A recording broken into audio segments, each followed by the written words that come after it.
Okay, Assalamualaikum warahmatullahi wabarakatuh. So, untuk video kali ni saya nak tunjukkan cara macam mana kita nak create area untuk software HIK Access Control. So, first kali kena pergi kat device lah. So, kat sini ada area. So, kita klik area sini sebelum kita add access control. So, let's say lah dekat sini kita letak area apa? Contoh area office area maybe. Oh, sini bawah ni office area. So kita klik add. So dah ada dah sini office area. Atau maybe kejap lagi kita nak tambah tempat lain, nama dia dekat dalam ni juga kita letak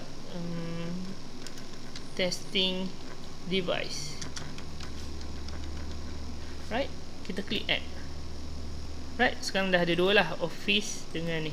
So kalau tengok kat sini dalam dia kosong, tak ada pintu lagi Right, kita boleh create add nanti. So untuk video akan datang saya akan ajar macam mana nak add device kat dalam area-area ni lah. Alright, itu saja, sekian, terima kasih.